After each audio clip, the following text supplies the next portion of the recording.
அனைவருக்கும் வணக்கம். சென்னை கேளம்பாக்கத்தைச் சேர்ந்த சிவசங்கர் பாபா என்கிறவர்கள் நடத்தக்கூடிய சுசில்கரி இன்டர்நேஷனல் ஸ்கூல் நடக்கூடிய பாலியல் அத்துமீறல்களை விரிவாக 2 காணொலிகளை சாட்டில் பேசியிருந்தோம். இந்த காணொலிகளில் சமூக வலைதளங்களில் வைரலாக பரப்பப்பட்டிருக்கிறது ஒரு பக்கம். இன்னொரு பக்கம் இந்த பள்ளிக்கூடத்தில் படிக்கிற மாணவிகள் அனுப்பிய புகாரின் அடிப்படையில் இன்றைக்கு தமிழ்நாடு குழந்தைகள் உரிமைகள் பாதுகாப்பு ஆணையம் ஒரு 3 பள்ளிக்கு சமன் அனுப்பியிருக்கிறது. அதில் நாம் குறிப்பிட்டு பேசிய இந்த சுசில்கரி பள்ளியும் ஒன்று. இது ஒரு முதல் வெற்றியாக இருந்தாலும் கூட உடனடியாக அந்த பள்ளிக்கூடத்தின் மீது நடவடிக்கை எடுப்பதற்கான எல்லா ஆதாரங்களும் பொதுவெளியிலேயே வெளிப்படையாக இருக்கிறது. எல்லா மாணவிகளும் தாங்களே ஒரு மிகப்பெரிய ஆவணமாக மிகப்பெரிய சாட்சியாக இன்னைக்கு இருக்காங்க. அவர் இந்த சிவசங்கர் பாபா நினைத்து கொண்டிருக்கிறார், சிசிடிவி ஃபுட்டேஜ் இல்லை, வாட்ஸ்அப் உரையாடல் இல்லை, போட்டோ இல்லை, அதனால நம்ம தப்பிச்சிடலாம் அப்படின்னு. ஆனால் இந்த சிவசங்கர் பாபா ஒரு விழுக்காடு கூட தப்பிப்பதற்கு வாய்ப்பே கிடையாது. காரணம், உயிருள்ள சாட்சியாக மாணவிகள் இருக்கிறாங்க. நமக்கு மிகப்பெரிய வேதனை என்னன்னா, இன்னைக்கு தமிழ்நாட்டில் கூடிய மிகப்பெரிய ஊடகங்கள் நாங்களெல்லாம் நடுநிலை பேசுகிறோம், 4ஆம் தூண்கள் என்று பேசக்கூடிய யாரும் இந்த சுசில்கரி பள்ளிக்கூடத்தை பற்றி பேச மறுப்பதற்கான காரணம் என்ன அப்படிங்கிறது இப்போதான் நமக்கு தெரிய வந்திருக்கு. இன்றைக்கு சமூக வலைதளங்களில் தொடர்ச்சியாக சாட்டில் நம்ம பேசியது, ஹலோ தமிழால தம்பி சபா அவர்கள் பேசியது, அதன் தொடர்ச்சியாக மாணவ மாணவிகள் சமூக வலைதளங்களில் பேசியதன் அடுத்து இந்த குழந்தைகள் நல வாரியம் சமன் அனுப்பிச்சிருக்காங்க, விசாரணைக்கு அழைச்சிருக்காங்க. இணையதளம் வாயிலாக இமெயில் மூலமாக தொடர்ச்சியாக தமிழகத்தின் பல்வேறு பகுதிகளிலிருந்து தொடர்ச்சியாக புகார்கள் வந்த வண்ணம் இருக்கின்றன. அதன் அடிப்படையில் இன்றைய தினம் 3 பள்ளிகளுக்கு நேரில் விசாரணைக்கு ஆஜராக சொல்லி சம்மன் அனுப்பப்பட்டிருக்கின்றது. சென்னை அடையாறில் இருக்கக்கூடிய மத்திய அரசு பள்ளியும் இதில் சம்பந்தப்பட்டிருக்கின்றது. அங்கு பணியாற்றக்கூடிய ஆசிரியர்களும் பாலியல் துன்புறுத்தலுக்கு ஆளானதாக முன்னாள் மாணவிகள், இந்நாள் மாணவிகள் என்று பலரும் தொடர்ச்சியாக புகார்கள் அளித்திருக்கின்றார்கள். அதன் அடிப்படையில் அந்த பள்ளிக்கு சம்மன் அனுப்பப்பட்டிருக்கின்றது. அதே போல கேளம்பாக்கத்தில் இருக்கக்கூடிய சுஷில் ஹரி இன்டர்நேஷனல் பள்ளி, அந்த பள்ளிக்கும் சம்மன் அனுப்பப்பட்டிருக்கின்றது. நாமக்கல்லில் இருக்கக்கூடிய ஒரு தனியார் பள்ளிக்கும் சம்மன் அனுப்பப்பட்டிருக்கின்றது. மொத்தமாக 3 பள்ளிகளுக்கு இன்றைய தினம் சம்மன் அனுப்பப்பட்டிருக்கின்றது. தொடர்ச்சியாக இமெயில் மூலமாக வரப்பெற்ற புகார்களின் அடிப்படையில் பல்வேறு தகவல்கள் திரட்டப்பட்டு இந்த விசாரணையானது நடத்தப்பட இருக்கின்றது. 3 பள்ளிகளிலும் நிர்வாகிகள் மற்றும் ஆசிரியர் அல்லாதோர் நேரடியாக இந்த விசாரணைக்கு ஆஜராக வேண்டும் என்று இந்த குழந்தைகள் பாதுகாப்பு மற்றும் விசாரணை ஆணையமானது சம்மன் அனுப்பப்பட்டிருக்கின்றது. ஆனா உண்மையிலே இந்த செய்தியை பேசி உண்மைத்தன்மையை வெளியே கொண்டு வர வேண்டிய ஊடகங்கள் இன்று வரைக்கும் அமைதி காத்து கொண்டிருக்கிறது. அதுவும் இன்னைக்கு 3 பள்ளிக்கு சம்மன் அனுப்பிச்சிருக்காங்க. ஒன்று கேந்திரிய வித்யாலயா, அது மத்திய அரசால் நடத்தக்கூடிய பள்ளிக்கூடம். அதே போல இந்த சுசில்கரி, கேளம்பாக்கம் சுசில்கரி சிவசங்கர் பாபாவால் நடத்தக்கூடியது. 3வது பள்ளிக்கூடம் நாமக்கல் இருக்கக்கூடிய ஒரு தனியார் பள்ளி என்று சன் டிவி, தந்தி டிவி எல்லாரும் சொல்றாங்க. நான் கேட்கிறேன், நாமக்கல் இருக்கக்கூடிய தனியார் பள்ளிக்கூடம் என்று பேசுகிற நீங்கள் அந்த பள்ளிக்கூடத்துக்கு பேர் வைக்கலையா? கேந்திர வித்யாலயா சுசில்கரி என்று அந்த பெயரை குறிப்பிடுற நீங்கள் ஏன் நாமக்கல் பள்ளிக்கூடத்தின் பெயரை குறிப்பிடவில்லை? நீங்கள் இந்த பள்ளிக்கூடத்தில் பாலியல் அத்துமீறல் நடந்திருக்கிறது என்று அந்த பெயரை சொல்லும் போதுதான் இனிமேல் அந்த பள்ளிக்கூடத்துக்கு எவனும் போக மாட்டான். பெற்றோர்கள் எச்சரிக்கையாவாங்க, மாணவர்களை சேர்க்க மாட்டாங்க. அப்ப அந்த பள்ளிக்கூடத்தை காப்பாற்ற வேண்டிய அவசியம் ஊடகங்களுக்கு என்ன இருக்கிறது? அப்ப இந்த பள்ளிக்கூடத்துக்கு பின்னாடி இருக்கிற அரசியல் என்ன? இந்த சுசில்கரிக்கு வந்தோம்னா ஏன் இவ்வளவு நாளா இந்த சுசில்கரி சார்ந்த சிவசங்கர் மாமா, அவன் பாபா கிடையாது, இந்த சிவசங்கர் மாமாங்கிற அயோக்கியன் தப்பிச்சிருக்கான்னா, இந்த பள்ளிக்கூடம் நடத்துகிற இடத்துக்கு பெயர் ராமராஜ்யமா. எப்படி ஏற்கனவே மத்திய அரசு ராமராஜ்யம் கெட்டுறன்னு சொல்லி தான் இந்த நாட்டை ஆண்டு கொண்டிருக்கிறது. ராமராஜ்யம் எவ்வளவு லட்சணமான இதுக்கு நமக்கு தெரியும். இந்த பள்ளிக்கூடத்தை சுற்றி 400 வீடுகளை, கிட்டத்தட்ட 400க்கும் மேற்பட்ட வீடுகளை இந்த சிவசங்கர் மாமா தன்னுடைய சொந்த செலவில் கட்டி கொடுத்துருக்கிறான். சரி, இந்த இடம் 60 ஏக்கர் இருக்கு பாருங்க. இந்த 60 ஏக்கர் இவனுடைய சொந்த இடமானா கிடையாது.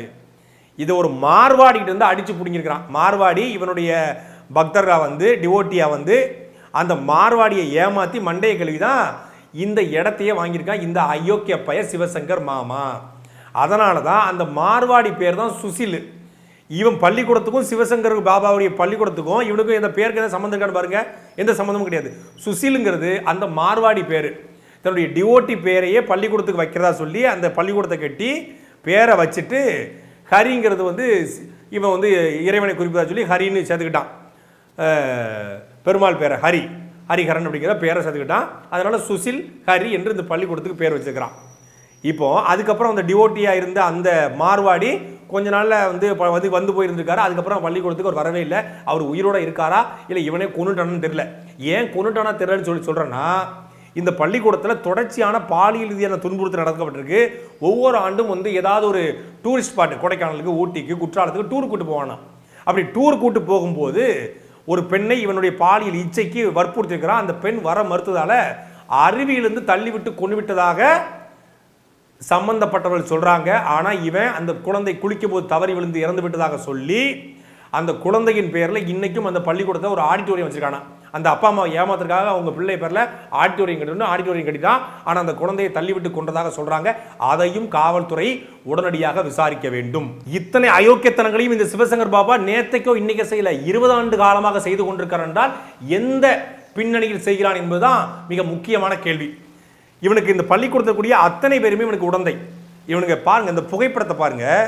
இந்த புகைப்படத்தில் இருக்கிறது எல்லாமே இந்த பள்ளிக்கூடத்துடைய ஆசிரியர்கள், பாடம் கற்றுத்தரக்கூடிய ஆசிரியர்கள், இவனுடைய டிவோட்டிஸ்.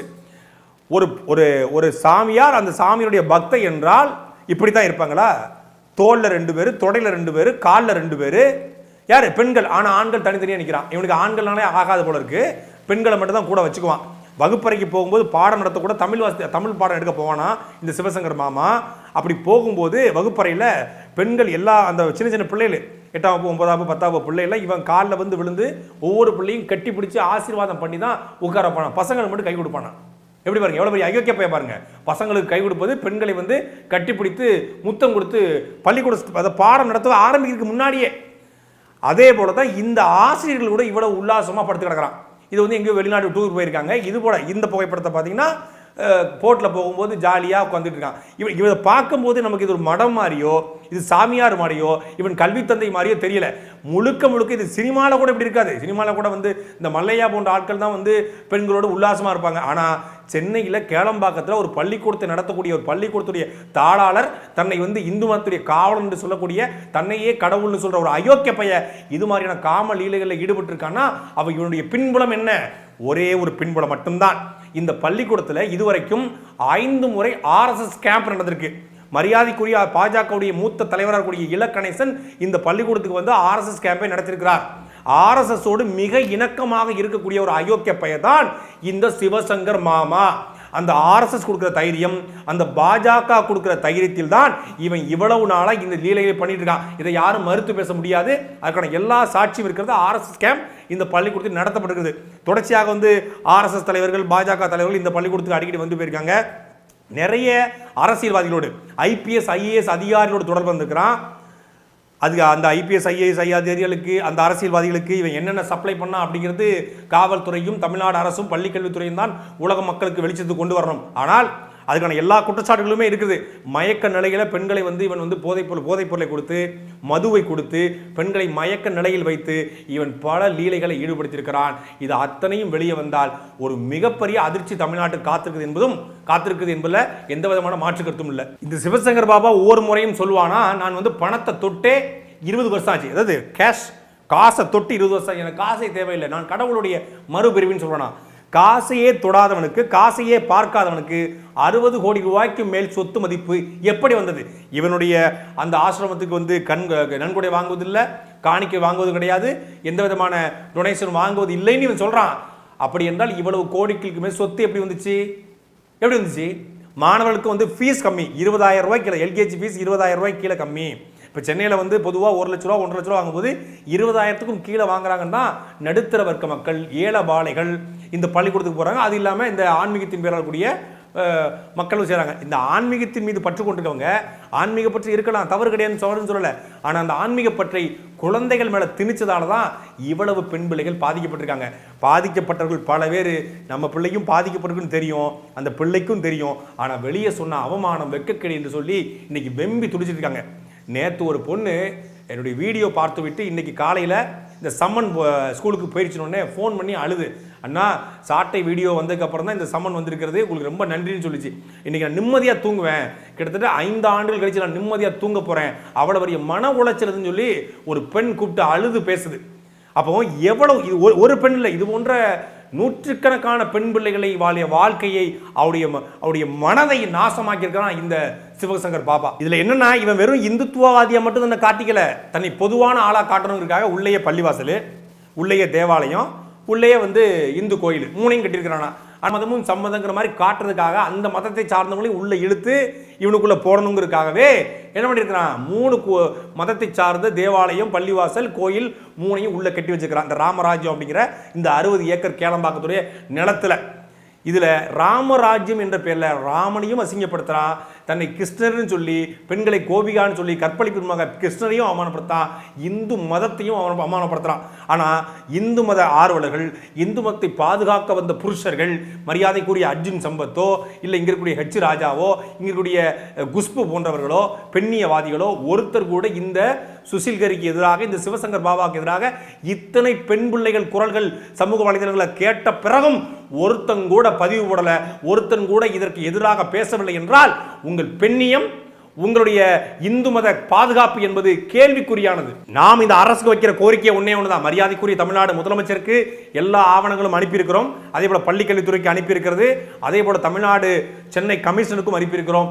இன்னும் இணைய வழிகளில் பல ஆயிரக்கணக்கான ஆதாரங்கள் இருக்கிறது, பல மாணவிகளுடைய உரையாடல்கள் இருக்கிறது, எல்லாம் ஆவணங்களாக இருக்கிறது. அதை வைத்துக்கொண்டு இந்த சிவசங்கர் பாபாவை மட்டுமல்லாது இந்த சிவசங்கர் பாபா இந்த செயல்களில் ஈடுபட காரணமாக இருந்த துணை போயிருக்கிற இந்த பள்ளிக்கூடத்துடைய முழுமையான பொறுப்பை எடுத்து நடத்தக்கூடிய ஜானகி ஸ்ரீனிவாசன் முழுமையான விசாரணைக்கு அவங்க உட்படுத்தப்படணும். இவருடைய பிஏ என்று அழைக்கப்படுகிற அணு, அந்த அணுதான் இவருக்கு பெண்களை அழைத்து கொண்டு போறாருன்னு சொல்றாங்க. அந்த அணுவுக்கு எல்லாமே தெரியும். அப்ப அந்த அணு இன்னைக்கும் இருக்கிறார், அந்த அணு விசாரிக்கப்படணும். அதே போல எம்சிஏ படித்துவிட்டு கணிப்பொறி ஆசிரியராக, கம்ப்யூட்டர் சயின்ஸ் டீச்சராக கூடிய நாகராஜனுடைய வழக்கறிஞர் நாகராஜனுடைய மகள் கருணா முழுமையான விசாரணைக்கு உட்படுத்தப்படணும். அதே போல கணேஷ் என்கிற ஒரு ஆசிரியர் இருக்கிறார், அவரும் முழுமையாக விசாரணைக்கு உட்படுத்தப்படணும். இந்த ஆசிரியர்களை முழுமையான விசாரணைக்கு உட்படுத்தினால் மட்டும்தான் உண்மைகள் வெளியே வரும். இது நடந்துகிட்டு இருக்கும்போது நேற்று இரவு இந்த சிவசங்கர் பாபா மலேசியாவுக்கு தனி விமானத்தில் தப்பித்து போயிருக்கிறார் என்ற செய்தி கிடைத்திருக்கிறது. அந்த ஒரு தனிப்பட்ட ஒரு நபர் மூலமாக நம்ம செய்தியை எடுத்தோம். இந்த சிவசங்கர் பாபா தப்பிச்சு போயிருக்கான். இந்த செய்தி உண்மை என்றால் 100 விழுக்காடு அவன் அயோக்கிய என்பது உறுதியாகிறது. உடனடியாக அவனை இந்தியாவுக்கு கொண்டு வந்து அவனை சிறைப்படுத்த வேண்டும்.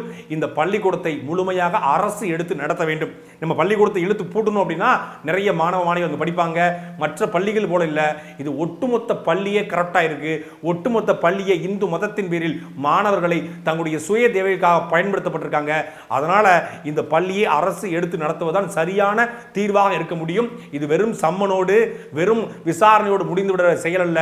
இது தோண்டினால் பல உண்மைகள் வெளியே வர காத்திருக்கிறது. அதனால் மரியாதைக்குரிய தமிழ்நாடு அரசு செய்யும் நம்புறோம், செய்யவில்லை என்றால் செய்ய வைப்போம். இந்த சிவசங்கர் பாபாவை கைது செய்யும் வரை சாட்டை ஓய போறதில்லை. எனக்கு ஒண்ணு மட்டும் புரியவே இல்லை. கால் வைத்து அற வைத்து சாப்பாடு சாப்பிட்டு நம் பிள்ளை படித்து இந்த சமூகத்தில் தலை நிமிர்ந்து விடுவாள், நம் பிள்ளை படித்து நம் குடும்பத்தின் கஷ்டத்தை போக்கி விடுவாள் நம்பி பெற்றோர்கள் பிள்ளைகளை பள்ளிக்கூடத்துக்கு அனுப்புறாங்க. பக்கத்து வீட்டில் கூடிய உறவினர்களை நம்பாது, சொந்த பந்தங்களை நம்பாது, பேருந்தில் போகிற போது ஏதாவது பிள்ளைக்கு நடந்துருமான்னு பயந்துகிட்டே இருந்து, நடந்து வரும்போது பிள்ளைகள் எதுமான்னு பயந்துகிட்டே இருந்து, பள்ளிக்கூடத்தில் ஆசிரியர் என்கிற உங்களை நம்பித்தானடா பிள்ளைகள் அனுப்புறாங்க. ஆனா நீங்களே பெண் பிள்ளைகளை, மகள் வயது பேத்தி வயதிற்குரிய பிள்ளைகளை எப்படா தொடர்றதுக்கு மனசு வருது? ஏன்னா உங்க வீட்டில் பொண்டாட்டி பிள்ளைல இவங்களை இந்த மாதிரியான செய்தி வரும்போது இந்த ராஜகோபாலனுடைய பொண்டாட்டி மனைவிகளுடைய மனநிலை, இந்த கெவின் ராஜுங்களுடைய அவனுடைய மனைவி பிள்ளைகளுடைய மனநிலை என்னவா இருக்கும்? இவனோட குடும்ப நடத்தினுடைய அந்த மனைவியுடைய மனநிலை என்னவா இருக்கும்? அவன் குடும்பத்தாருடைய மனநிலை, அவனுக்கு உறவுகாருடைய மனநிலை என்னவா இருக்கும்? சீன்னு வெறுத்து பெறாது. இந்த நம்முடைய சமூகம் நம்ம காரி துப்போம், நம்ம குடும்பம் காரி துப்போம் என்பதற்காகவாது பெண் பிள்ளைகளை தொடாம இருக்கலாம்டா. பயந்து இப்போ நாளைக்கு நம்ம வீட்டில் ஒரு பிள்ளை இருந்தா எப்படி அவளை வெளியே அனுப்புறது, எப்படி அவளை பள்ளிக்கூடத்துக்கு அனுப்புறது, எப்படி அவளை கல்லூரிக்கு அனுப்புறது என்று பயந்து ஒவ்வொரு பெற்றோரும் சாகுற நிலைமைக்கு தள்ளிருக்கீங்க. எத்தனையோ கற்பழிப்புகளை நாம் கேள்விப்படுறோம். மது போதையில, கஞ்சா போதையில கற்பழிக்கிறான். ஆனா சுய புத்தியோட பள்ளிக்கூடத்தில் பாடம் நடத்த வேண்டிய ஒழுக்கத்தை பற்றி, கற்புகளை பற்றி, அறத்தை பற்றி பாடம் எடுக்க வேண்டிய ஆசிரியர்களே அயோக்கியத்தனம் செஞ்சா இந்த நாடு எப்படா விளங்கும்? உங்களுக்கெல்லாம் அரபு தேசங்களுக்கு கொடுக்குற மாதிரியான மிக கொடுமையான தண்டனைகளை கொடுத்தால் மட்டும்தான்டா நீங்களாம் அடங்குவீங்க. ஒரு பயலுக்கு இந்த ராஜகோபாலன் போன்ற, இந்த கெவின்ராஜ் போன்ற, இந்த சிவசங்கர் என்ற இந்த அயோக்கிய பைய போன்ற இந்த நாய்களுக்கு கொடுக்கப்படுற தண்டனை இனி எந்த பயனும் நம்முடைய வீட்டு பெண்களை தொடுவதற்கு, வீட்டு சின்ன சின்ன பிள்ளைகளை தொடுவதற்கு பயப்படணும். சாட்டை எடுத்து நாட்டை திருத்து, இளம் தலைமுறை தானே நீ வழி